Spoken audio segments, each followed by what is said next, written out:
marcação. Então vale a pena, né? Muito bom com a situação. Olá, o programa Em Discussão de hoje traz para você um debate sobre a obrigatoriedade do exame para os estudantes recém-formados no curso de Medicina. Aqui comigo a Carmita Helena Najar Abdo, primeira secretária da Associação Médica Brasileira, Kaique Martins Pereira, presidente da Associação de Estudantes de Medicina do Brasil, e também o Joaquim Vieira, que é professor de anestesiologia do Departamento de Cirurgia e também médico do Hospital das Clínicas. Muito obrigada pela presença de todos vocês aqui com a gente no estúdio. Queria que a gente começasse dando as informações básicas, Carmita, por favor, desta prova. Ela não é obrigatória. Sim, mas eu considero que é uma prova muito importante que deveria sim ser obrigatória na medida em que ela vai avaliar a condição do estudante de exercer a medicina.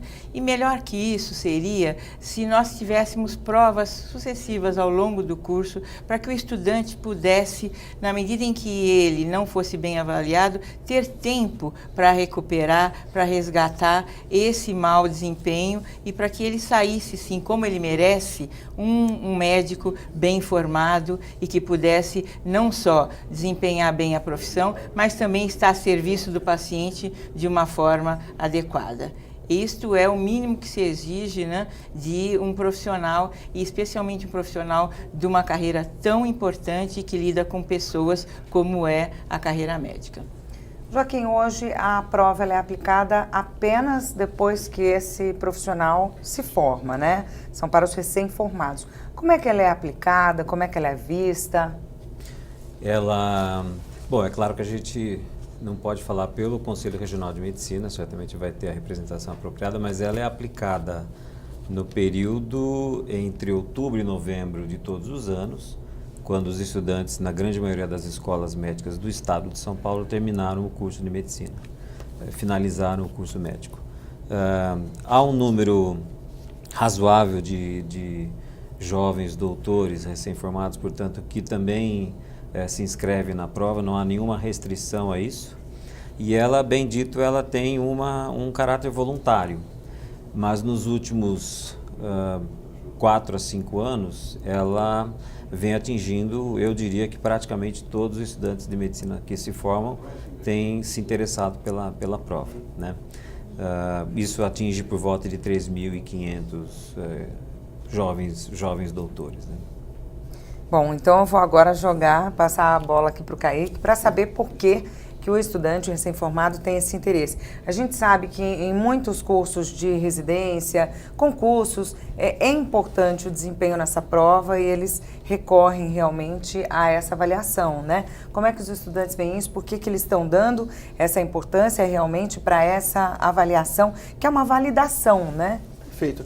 Bom, na verdade essa prova nada mais é do que um processo natural do cenário que a educação médica vive no Brasil hoje. Nós tivemos um aumento exponencial do número de escolas médicas nos últimos 5, 10 anos e existe um questionamento de qual é o substrato de ensino que essas escolas trazem para o estudante de medicina. Porque hoje nós temos mais de 320 escolas médicas credenciadas pelo Ministério da Educação e todas essas escolas têm a prerrogativa de formar um médico durante o curso de 6 anos. Mas a grande questão é qual é o impacto do ensino que é cedido por essas instituições? E aí entra uma série de fatores, né? A questão da própria docência, dos cenários de prática, a questão de hospitais universitários, enfim, N fatores que são peças importantíssimas na formação médica. Então, essa prova surge nesse contexto, não só da capacidade do aluno ao final do curso, mas isso sempre junto à responsabilidade da instituição formadora dos estudantes de medicina, que isso tem sim uma responsabilidade conjunta, que é não apenas do aluno de medicina, mas sim do curso que é cedido a ele, das ferramentas que são cedidas a eles durante os 6 anos de graduação. O Kaique falou desse aumento das escolas, eu queria que a Carmita, o Joaquim, que a gente comentasse um pouquinho sobre isso, né? Porque é preciso ter estrutura, é preciso ter bons professores, enfim. Como é que está esse aumento, essa expansão dos cursos de medicina no Brasil? Quer falar, Joaquim? Vamos lá. Bom, certamente, falo, claro. certamente esse é um assunto complexo, é um assunto que envolve políticas nacionais de educação e de assistência à saúde. E eu acho que existiu durante alguns meses, talvez nos últimos anos, a ideia de que com o maior número de profissionais de saúde no território nacional, haveria a expectativa de cobertura de todas as deficiências em termos de número de profissionais que estariam localizados desde os centros próximos, periferias dos grandes centros, como também em centros mais afastados ou locais mais afastados do território nacional. A questão é que não há evidência de que isso ocorra. Simplesmente formar um número maior de profissionais de saúde, eles estariam ocupando esses lugares onde eles são certamente necessários. Já existe bastante ou pelo menos uma forte evidência de que os profissionais, quando terminam o curso médico, eles procuram ficar próximos de grandes centros ou próximos de outros profissionais onde eles têm suporte, tanto à própria prática profissional quanto aos aspectos de qualidade de vida. Então, é uma condição, no mínimo, questionável de que o número de médicos, o número de médicos formados seria capaz de suprir a necessidade que existe no território nacional, mas há uma dúvida se só o número de médicos formados faria frente a essa necessidade. Nós temos no Brasil, né, um número, nesse crescimento todo, nós vamos acabar tendo 30 mil médicos formados por ano, e será necessitado desse número, ou será que o que nós necessitamos é dar condições para que o médico deseje sair dos grandes centros e trabalhar em cidades onde ele é necessário, mas para onde ele muitas vezes não vai, em função da precariedade que ele vai ali ter para o seu trabalho. Ele não vai conseguir desenvolver o seu trabalho com adequação. Ele não tem um sistema minimamente adequado para o exercício da medicina. E some-se a isso que cada vez mais, né, ele vem sendo um profissional julgado pelos seus atos até de uma forma bastante severa, e quando muitas vezes aquilo que não deu certo não teve a ver com o seu desempenho ou com a sua falta de preparo, mas sim com a falta absoluta de condições para trabalhar. A população, de alguma forma, sabe disso, mas a população acaba ficando sem ter a quem recorrer. E é o médico sempre que muitas vezes acaba dando o máximo do que ele pode e até o que ele não pode para suprir aquilo que a estrutura não lhe fornece, colocando em risco, sim, a sua própria reputação, já que ele não teria condições para trabalhar ali, mas não se dá o direito até de não atender quem recorre a ele. Então, o que eu imagino é que nós estamos precisando, sem dúvida, e muito rapidamente, melhorar as condições de trabalho, e aí sim teremos profissionais que vão para o interior do Brasil, que será muito melhor atendido. Falta médico? Eu acredito que nós temos um número bem parecido com aquilo que acontece nos Estados Unidos, e logo mais nós teremos mais que o dobro de escolas médicas do que um país que tem 100 milhões a mais de habitantes do que o Brasil, ou seja, os Estados Unidos. Então a gente precisa pensar um pouquinho sobre a qualidade do ensino, sobre a qualidade de condições de exercício da medicina, o que eu reputo ser o verdadeiro foco onde nós devemos colocar a nossa atenção. Quantidade não vai resolver se a gente não tiver qualidade de pessoal formado e de estrutura para atender a população. O mais prejudicado em tudo isso é o próprio paciente. Como é que a senhora avalia as condições, tanto no estado de São Paulo e aí abrindo para todo o Brasil, né? Acredito que o estado ainda sofra um pouco menos, né? É um estado que atrai muitos profissionais, enfim, de todas as áreas. Como é que a senhora avalia essas condições que são oferecidas aqui e o que tem lá fora? É um estado privilegiado, como você falou. Além de dar melhores condições, não em todos os rincões, mas em várias das regiões, nós também damos a esse médico a possibilidade de ele reciclar, que é algo fundamental na vida do médico. Ele não pode exercer medicina com o que ele aprendeu na faculdade e nunca mais frequentar um curso, um congresso, e quando ele se afasta desses centros, ele teria condições, será, de tempos em tempos se reciclar para oferecer um bom tratamento de ponta para a população? E daí, se ele recicla, ele tem instrumental para utilizar naquela reciclagem? Ele vai poder exercer a medicina que ele aprendeu, que ele atualizou quando ele veio fazer um curso ou quando ele veio se submeter a um estágio? Tudo isso precisa ser muito bem pensado para que nós tenhamos políticas de saúde mais bem encaminhadas e que para que o nosso médico, que sempre foi reconhecido pelo mundo todo como um médico de altíssimo nível, a medicina brasileira ainda é bastante respeitada em todo o mundo, eu gostaria muito que ela continuasse sendo respeitada dessa forma. E para isso nós precisamos repensar como estamos encaminhando essa política de aumentar o número de escolas, não dar ao estudante de medicina as condições para que ele tenha um bom curso e depois não dar ao médico condições de exercer a profissão com condições mínimas de bom exercício. São vários pontos, né, importantes para que tenha aí um serviço de excelência, um serviço, né, que sirva e que atenda bem a população. A prova, essa avaliação, né, a avaliação da capacidade, é um dos passos importantes para isso? É uma das mudanças necessárias? Ela não é obrigatória, pode passar a ser? Como é que vocês veem isso no Estado e no Brasil? Porque, de repente, se ela passa a ser obrigatória no Estado, ela pode se estender de uma forma mais fácil para o resto do país, né? Quando o Joaquim mostra que as pessoas, os médicos, aderem à prova, mesmo ela não sendo obrigatória, está aí uma prova de que o médico quer ser avaliado e ele quer saber a quantas anda o seu nível de conhecimento. Quando o Kaique diz que a prova não é um instrumento unilateral, ela também está a serviço do estudante, porque aquilo vai trazer à tona o que falta, o desempenho do estudante na prova vai deixar claro o que não está sendo oferecido para ele, que ainda dá tempo de ser oferecido. Sem dúvida, eu reputo como um instrumento a favor de mantermos um alto nível da medicina no país, como ela foi ao longo desde que lá com Dom João ela começou a existir em termos de escolas médicas. Eu acho que nós não podemos perder essa nossa notoriedade como profissionais que conhecem e que se equiparam aos melhores do mundo.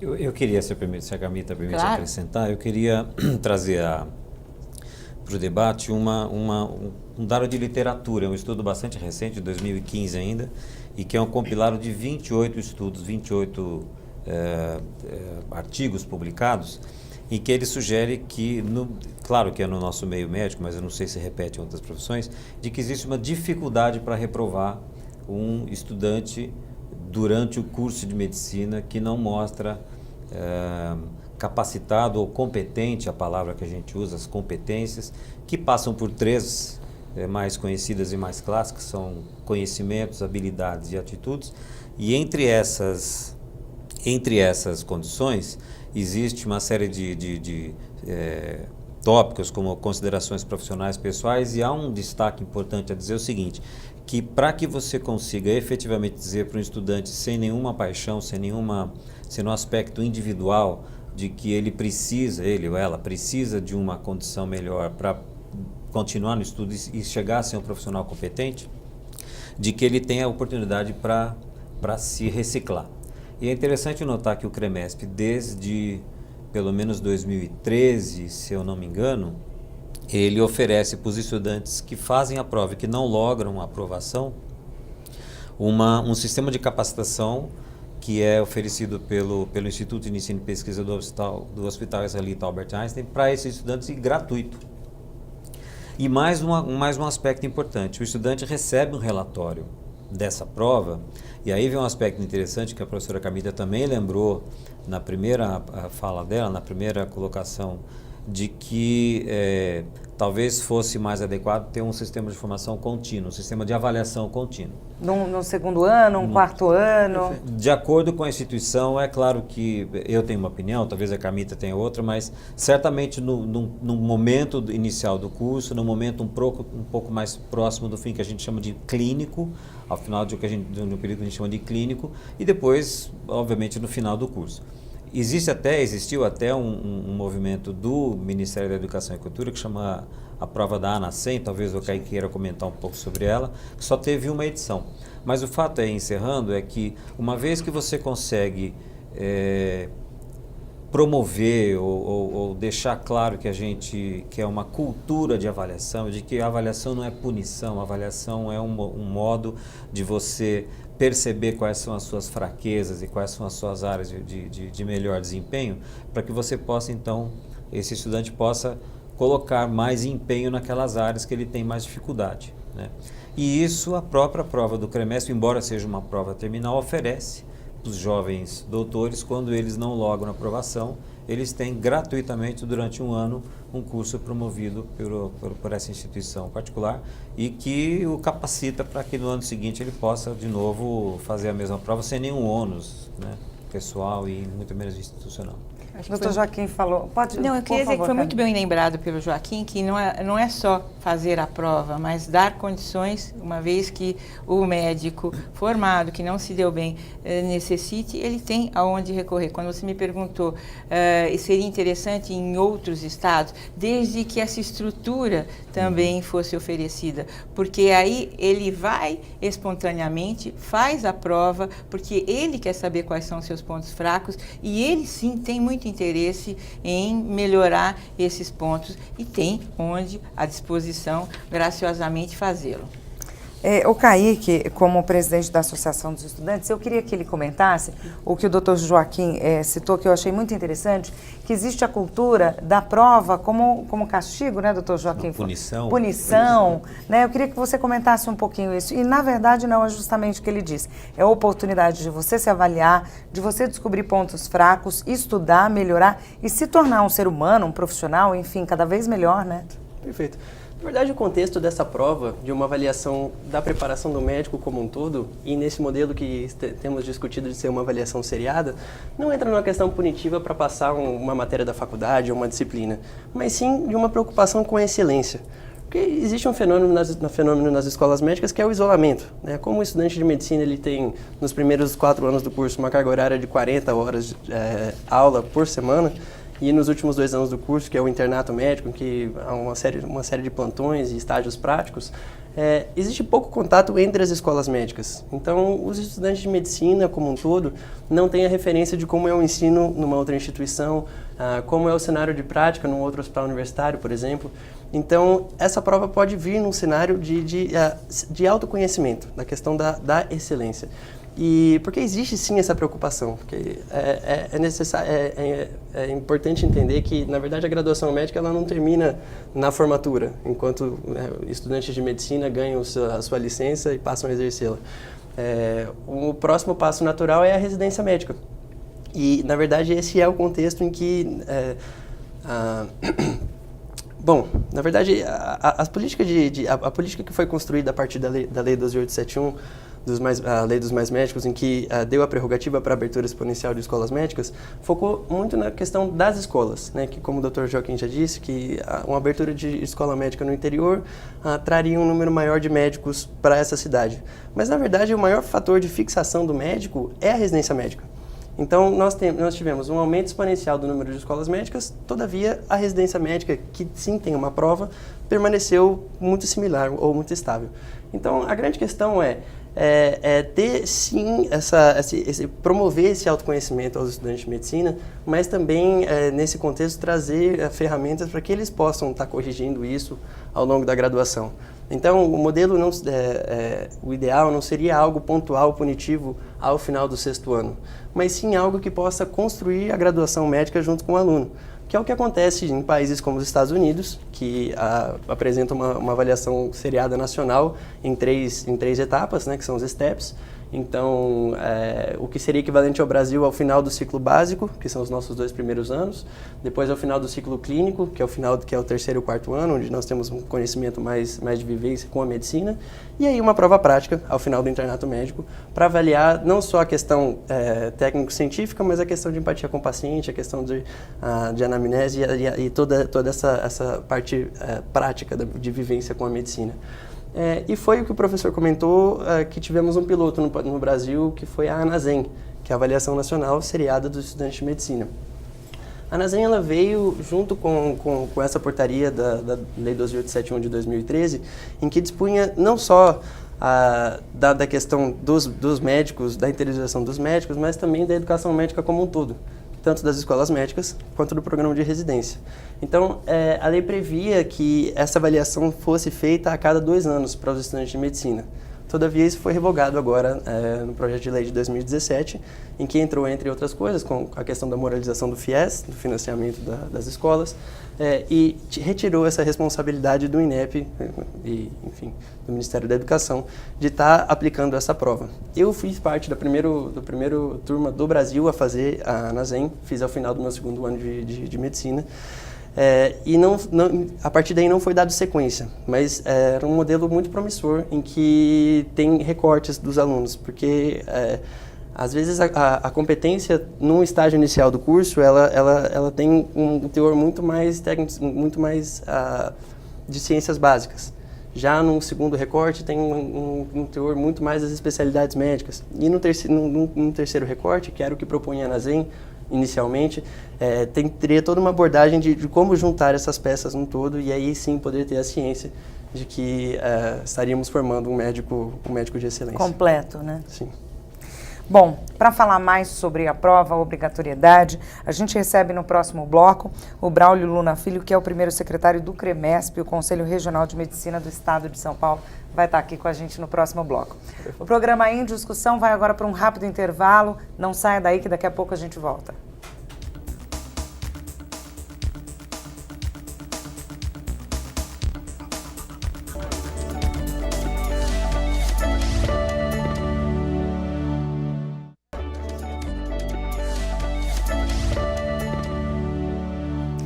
O programa Em Discussão está de volta e hoje nós falamos sobre a obrigatoriedade do exame para os estudantes recém-formados no curso de medicina. Neste bloco, contamos também com a participação do Braulio Luna Filho, primeiro secretário do CREMESP, o Conselho Regional de Medicina do Estado de São Paulo.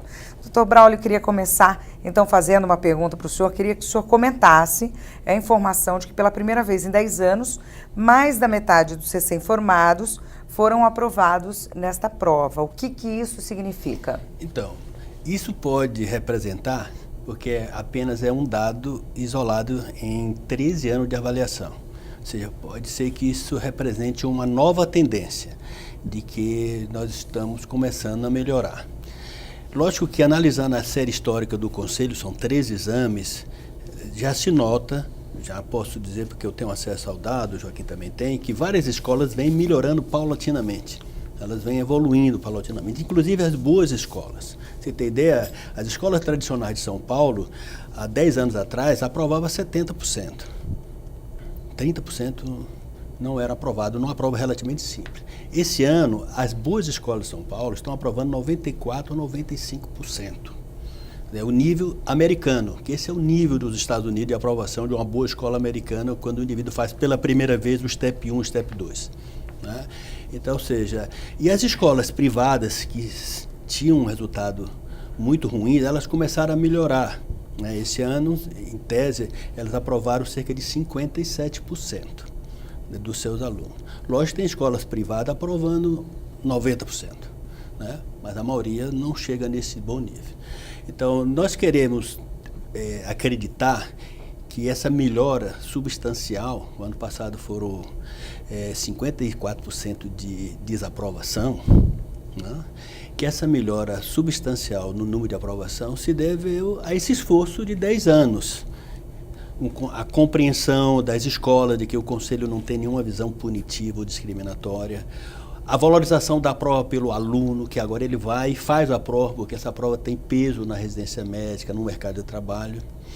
E também pelo fato Essa é uma possibilidade que eu estou levantando, Joaquim, de que o ano passado, pela primeira vez, nós fizemos um simulado da prova do Conselho. Nós fizemos uma amostragem de 60 questões, disponibilizando isso online em 2 momentos. Então, os regressos passaram a ter um conhecimento a priori de o que é esperado nessa prova e se prepararem.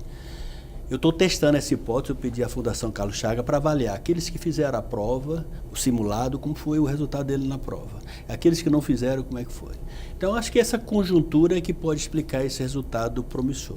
Mas eu acho que tem um aspecto, Carlos, se você permitir, o Kaique, a Carmita, que é o seguinte: o Conselho, e obviamente eu não quero falar em nome do Braulio, mas o Conselho sempre foi muito aberto, até porque eu sistematicamente vou todo ano receber o relatório do desempenho da Faculdade de Medicina da USP aqui de São Paulo, e as outras escolas estão presentes e a discussão é muito aberta, ela não há nem um pouco limitada no sentido de que as pessoas podem fazer qualquer tipo de pergunta, inclusive sobre a prova. É claro que o Conselho Regional delega à Fundação Carlos Chagas e ela também nos dá essa abertura. Agora, com os limites necessários de uma prova que tem que ter seu conteúdo restrito, porque isso é o comum, inclusive, nas provas norte-americanas.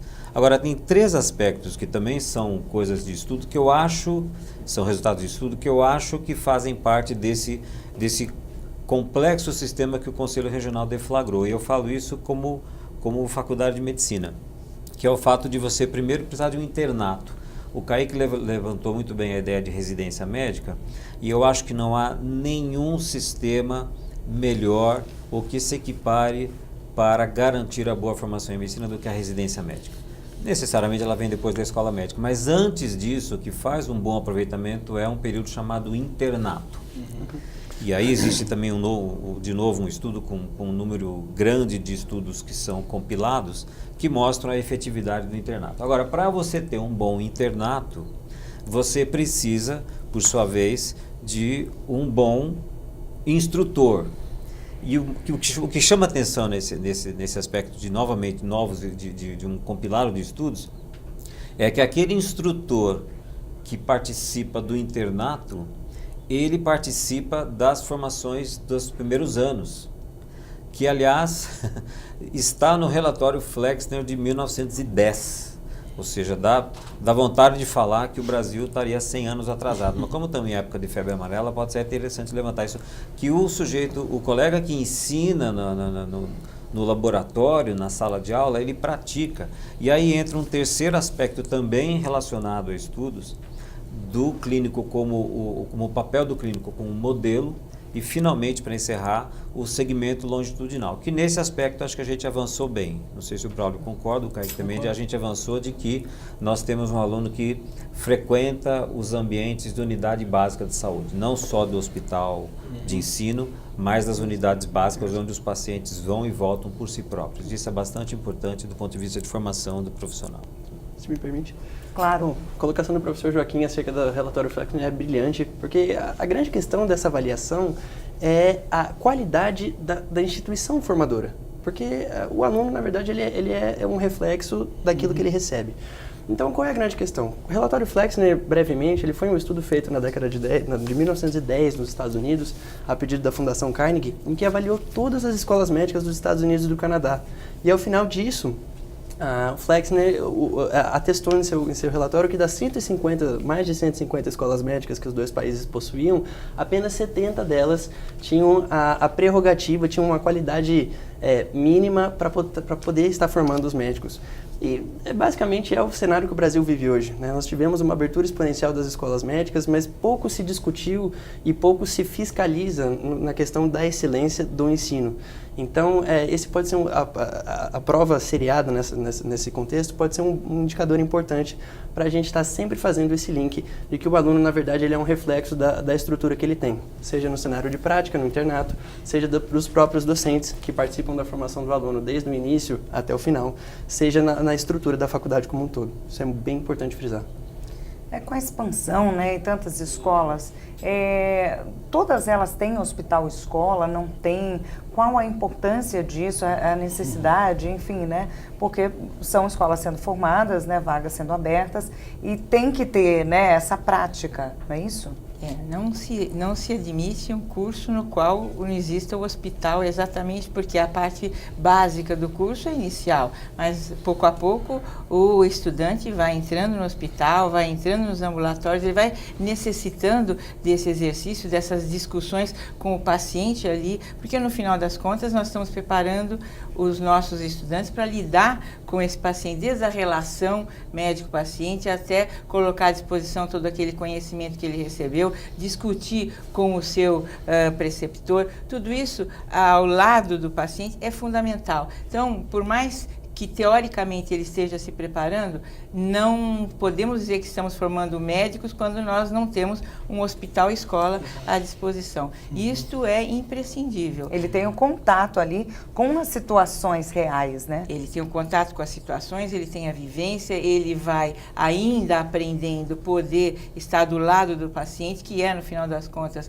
o nosso final. Nós estamos nos formando médicos para atender a população, a população tem nesse estudante também o primeiro contato, ele vai aprendendo como lidar e com um preceptor que está ali para apontar como ele se colocou. Isso não tem como avaliar numa prova, não tem como aprender lendo um livro. Isto é fundamental ali do lado e em exercício, o exercício da medicina que vai se fazendo. Pouco a pouco ele vai desgarrando desse preceptor até que ele chega no final do curso com alguma competência, mas daí temos assim uma medicina que todo dia tem coisas novas, todo dia muda e que necessita de um aprendizado constante. A residência complementa tudo isso. Mas imagine aquele que vai começar na residência a ter esse contato. Ele não teve nada previamente ou teve muito pouco. Ele está defasado em relação aos seus outros companheiros, então vai ser muito difícil para ele aproveitar esse novo estágio. E aí nós vamos tendo sempre um profissional muito defasado e que dificilmente vai conseguir recuperar essa perda. Mas, Carla, uma informação importante, uma complementação importante, se a Carmita e o Caio permitem, que é o seguinte: a gente cita o relatório de 1910, mas nós temos uma saudade contemporizada. Há muitas coisas naquele texto que são aproveitáveis, e eu acho que talvez a mais importante é essa ideia de que quem ensina as e o estudante frequenta ambos esses ambientes. Mas é óbvio que o modelo assistencial, as técnicas de ensino, os modelos de aprendizagem evoluíram muito. Hoje é impensável se ter um curso de medicina em que o estudante não tenha acesso aos 3 níveis de atenção, que são a atenção primária, junto às unidades básicas de saúde, ambulatórios, aos hospitais de menor complexidade, que a gente chama de hospitais secundários, e, quando possível, aos hospitais terciários. Agora, nesse aspecto, o link, o vínculo mais importante, estando o estudante frequentando qualquer um desses ambientes, ele precisa passar pelos 3, é de que ele tem um instrutor que o conhece, um instrutor que tem vínculo com a instituição onde ele está onde ele tem a sua matrícula, onde ele tem a sua alma mater. Esse aspecto é uma das coisas mais importantes que a gente não pode perder de vista. E isso preocupa um pouco, porque algumas instituições de ensino, elas podem eventualmente estar aquém dessa necessidade. E talvez isso seja um fator importante de limitação da formação do estudante. Eu queria que o Dr. Braulio comentasse. A gente tem alguns números do CREMESP que são números preocupantes aqui, né? Queria que a gente discutisse também durante o nosso programa. Tem um número de que 88% dos recém-formados não sabem ler uma mamografia, 78% erraram o diagnóstico de diabetes, 60% não tinham conhecimento necessário para doenças parasitárias, 40% não souberam fazer a suspeita de uma apendicite aguda. Esses números foram divulgados pelo CREMESP? Foram. Não, na verdade, colocado assim, algumas pessoas podem até discordar. Não, um recém-formado não tem que saber interpretar uma mamografia. Concordo com isso. Mas o que foi colocado é um contexto clínico, onde existe uma descrição de uma mamografia numa paciente e se pergunta qual é a conduta nesse caso. Isso se coloca. O outro é um contexto clínico onde existe evidência de uma parasitose comum no Brasil, doença de Chagas, leishmaniose, né? Se chega a afirmar que é essa doença e pergunta qual é a sua orientação desse contexto. para as famílias. Então, são sempre contextos relativamente comum para um indivíduo recém-formado. Não é em nenhum momento não é exigência específico, de né? especialista. Não. Por exemplo, em diabetes, perguntou um indivíduo, 3 indivíduos saudáveis, sem queixa nenhuma, fizeram esses exames. Né? E o exame tinha uma glicemia, no limite, tinha uma curva glicêmica e tinha uma hemoglobina, que é o critério mais usado, alterado. Os outros não estavam naquela transição. O único que estava de fato alterado era a hemoglobina glicada. E 78% não sabia disso. Provavelmente ele não foi exposto a essa situação. Aí vem a questão do modelo de ensino, que é uma coisa muito simples. Se você entrar na internet, você sabe isso. Está lá colocado. Então, por que um recém-formado não soube responder essa pergunta? 78%. Se fosse 10, 15, tudo bem. Porque ele não foi exposto. Aí tem um modelo de ensino. Né? E o modelo de ensino é crucial. Ou seja, não se aprende medicina com bonecos. Porém, eu tive um treinamento sofisticado. Num dos melhores hospitais dos Estados Unidos. A maioria dos alunos lá estavam trabalhando com boneco. Tinha uma tremenda dificuldade de relacionar com os doentes, porque os doentes eram privados, no hospital de elite, não estava disposto. Em cada 10 vezes que eu perdia, 2 permitia que ele abordasse, que ele fizesse uma história, ele abordasse. Você imagina a dificuldade de se aprender medicina num cenário desse. Ora, no Brasil esse cenário não existe, porque os nossos pacientes são todos do SUS, são pessoas humildes, extremamente carentes, que estão dispostos a colaborar com o seu aprendizado. É só você falar, olha, eu sou estudante de medicina, estou aprendendo as coisas, meu preceptor está aqui, gostaria de tocar você aqui. Dificilmente ele vai falar não. Ou seja, a nossa capacidade de treinar é muito maior. Por isso que nos Estados Unidos, eles têm que fazer residência médica, porque eles saem da faculdade de medicina sem ter feito uma punção, porque se ele fez, ele é um privilegiado. Porque o doente fala, não, quem vai me puncionar é o médico, quem vai passar esse transesofágico é o médico, eu não quero que você passe. Em cada 10, 9 vai falar isso. Aqui não. Eu pego um residente ou um recém-formado, se ele estiver ali, eu falo, você permite que ele faça essa sonda em você? Provavelmente em cada 10, 9, 8 vai permitir, ao contrário de lá. É porque a nossa cultura é assim. Então, ou seja, e é isso como a professora Camita colocou muito bem. Você aprende medicina convivendo com o doente e tendo alguém mais experiente discutindo com você. Você não aprende no livro. Você não aprende com o paciente, entendeu? Doutor Braulio, com mais um adendo, sim. A graduação é o momento em que o estudante pode ver todas as especialidades, ele vai passar por tudo, depois quando ele vai para a residência, vai ser direcionado para aquilo que ele escolheu como especialidade. Então, a grande chance do estudante de estar em contato com todo tipo de paciente, por exemplo, ele não vai fazer psiquiatria, mas ele vai ver o doente mental, ele não vai fazer cirurgia, mas ele vai estar ao lado ali. Principais aspectos. Então, ele vai entender a medicina em toda a sua grandiosidade. Holisticamente, ele vai poder ser um médico que, ao encaminhar, está sabendo por que está encaminhando e está sabendo encaminhar o que já é e se ele estiver num grande centro. Agora, se ele não estiver num grande centro, ele vai ter que atender muitas doenças e muitas situações nas quais ele não estará treinado se ele não tiver tido essa vivência ao lado do leite. E eu concordo com o Dr. Braulio que nós temos a riqueza de podermos fazer isso com pacientes e que, no final das contas, são o nosso objetivo, o nosso foco. Eu estou me formando para atender essa população. E, então, nós temos que muito agradecer à população brasileira que nos agradece por nós estarmos atendendo eles nas escolas médicas. Exatamente por isso a questão da prova e da avaliação está vinculada à instituição formadora. Porque, como o professor Joaquim trouxe, nós hoje temos um modelo de ensino em 3 níveis, né? Atenção primária, secundária e terciária, mas que o grande propósito da escola de medicina, os primeiros 6 anos, é formar um médico generalista, né? Naquele conceito de general physician, que é que vai poder estar trabalhando desde na atenção primária, fazendo tanto acompanhamento ao longo prazo, trabalhando muito na questão de prevenção e promoção de saúde. E isso só pode acontecer se a escola médica trouxer toda essa estrutura para os estudantes de medicina. né? O que a gente sabe que, infelizmente, não é isso que acontece hoje, porque você só vai poder ter essas nuances do aprendizado se tiver um hospital-escola, se tiver um cenário de prática, mas, infelizmente, há muitos casos no Brasil hoje de escolas recém-abertas que vendem o sonho de formar um médico para milhares e milhares de estudantes de pré-vestibular. E quando esses alunos se deparam com uma escola sem estrutura, muitas vezes sem anatômico, muitas vezes sem cenário de prática ou sem mesmo uma enfermaria, eles passam os 6 anos sem um mentor, sem um instrutor e no final do curso tem que se deparar com uma avaliação que pode os punir e deixar com uma dívida de, hoje uma escola privada está flutuando de 400 e 550 mil reais a graduação. Eu queria intervir nesse final, sim.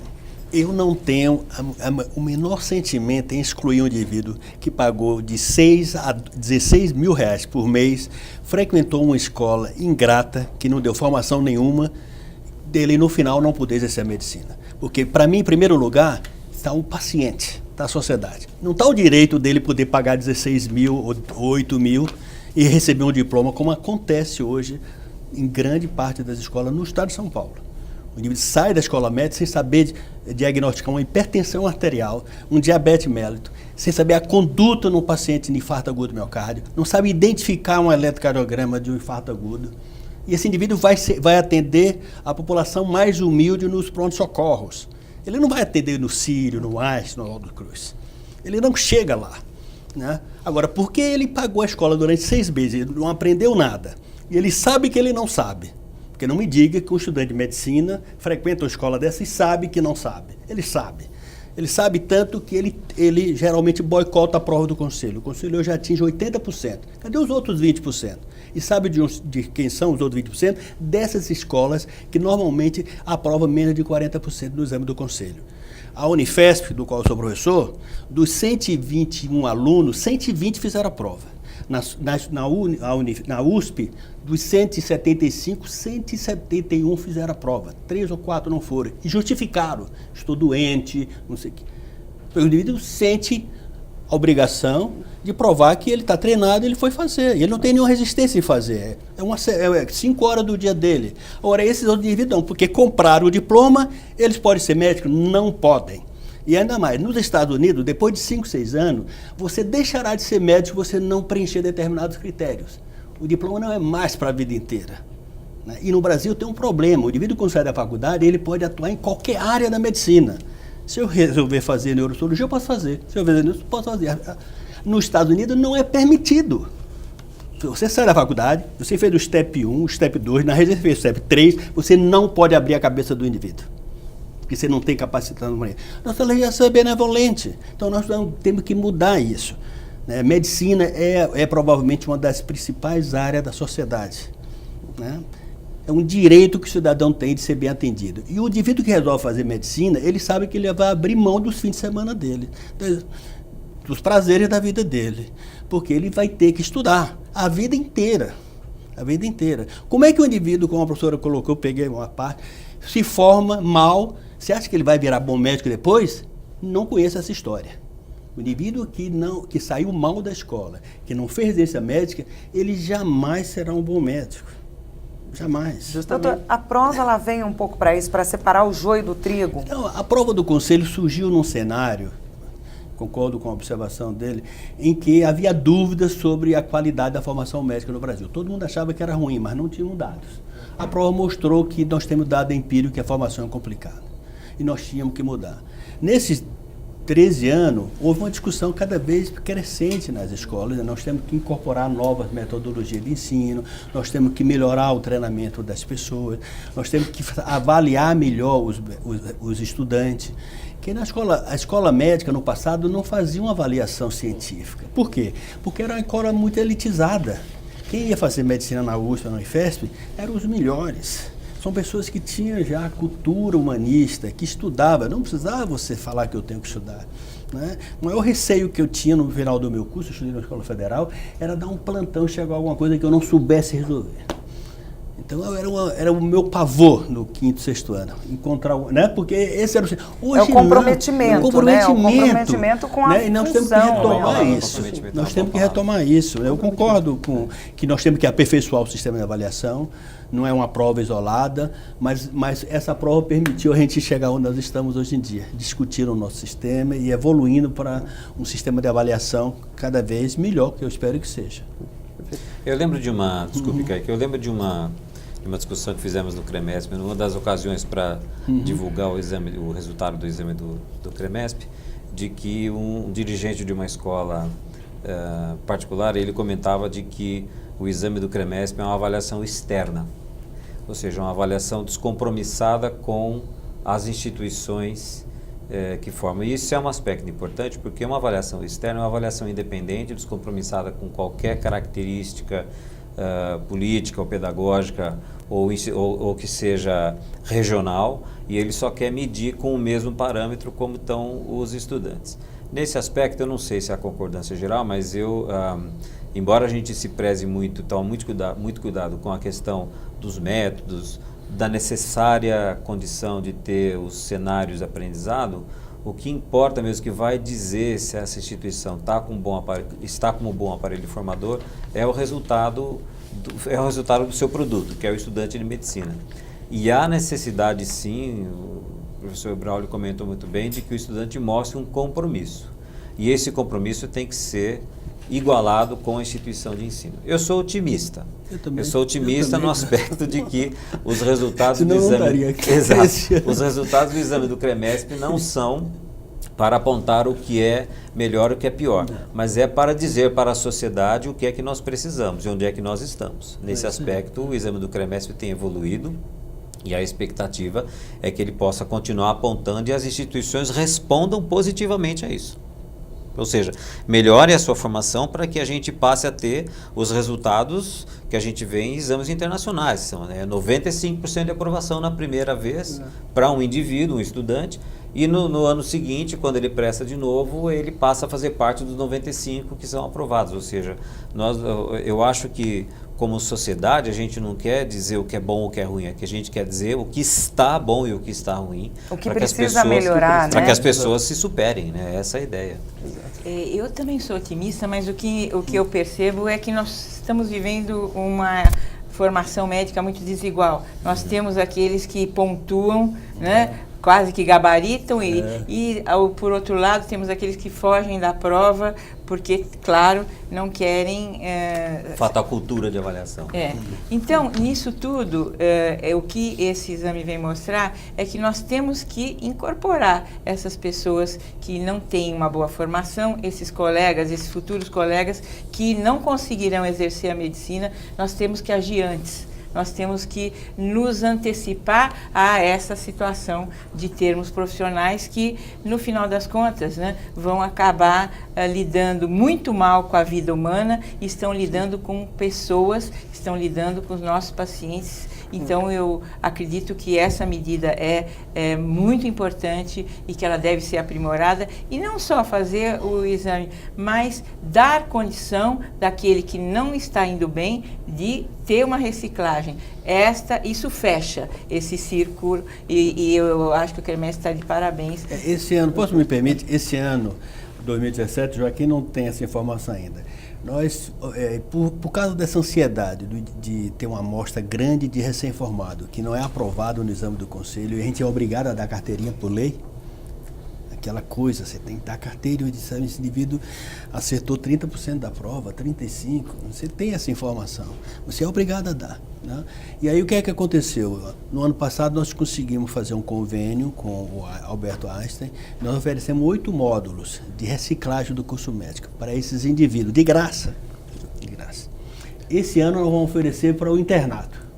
O internato, se ele quiser fazer essa reciclagem nesse módulo, né? Eu estabeleci a parceria agora com né? Para ele fazer, para ele ir medindo coisa. É mais uma maneira dele se autotestar e avaliar e torcemos que todos eles chegam a 95% de aprovação na prova do Conselho. É uma ferramenta de ensino, mas acho que é muito importante a gente focar que o grande instrumento formador do médico é a escola médica. Sim. Sem Então, dúvida. eu creio que a palavra desse bloco seja comprometimento. Comprometimento dos estudantes, sim, dúvida, mas também sem comprometimento das instituições formadoras e das entidades médicas como um todo. Perfeito. Agora, só como um método pedagógico, me permita, eu acho que eu tenho um pouco direito. Um método pedagógico de aprendizado é fazer teste. E teste de vários níveis. Não somente do que você aprendeu ontem, mas do que você aprendeu anteontem, anteriormente. Essa é a maneira de você ir sedimentando e avaliando. Porque a gente acha que sabe, até que você é testado. Aí você, opa, eu achei que eu sabia, mas alguém fez uma pergunta e eu tive dificuldade. Então, na pedagogia moderna, a maneira de você incorporar conhecimento é testar as pessoas. Doutor Braulio, testar de nosso maneira programa está dinâmica. acabando. Eu queria que o senhor deixasse um recado muito importante. Existe uma campanha sendo feita, inclusive o nosso deputado estadual, Carlos Bezerra Júnior, está apoiando essa campanha pelo exame obrigatório, né, para os recém-formados em medicina. Tem uma petição online que a gente vai colocar o endereço eletrônico na tela. Queria que o senhor falasse rapidamente para a gente encerrar o programa. Então, essa petição é uma tentativa nossa de pressionar o Congresso Nacional através de um projeto-lei que está no Senado, que está andando muito bem. Nós gostaríamos que a população, que tem nos respondido muito bem em termos do exame, pesquisa do Datafolha mostra mais de 95% de apoio da população, que elas preenchessem esse abaixo-assinado, que vai ser entregue ao Senado, porque provavelmente muito em breve nós teremos aprovação na Câmara, na Comissão de Assuntos Sociais do Senado desse projeto. Nós esperamos aprová-lo. Quem sabe até o final do ano, eu sou otimista, né? Até o final do ano nós temos notícias nessa direção. Maravilha, apoio pedido. Muito obrigada pela presença de todos vocês e por todas as informações aqui compartilhadas. O programa Em Discussão de hoje termina aqui. Lembrando que você pode rever este programa no canal da TV Alesp no YouTube. Obrigada pela sua audiência e até o nosso próximo encontro.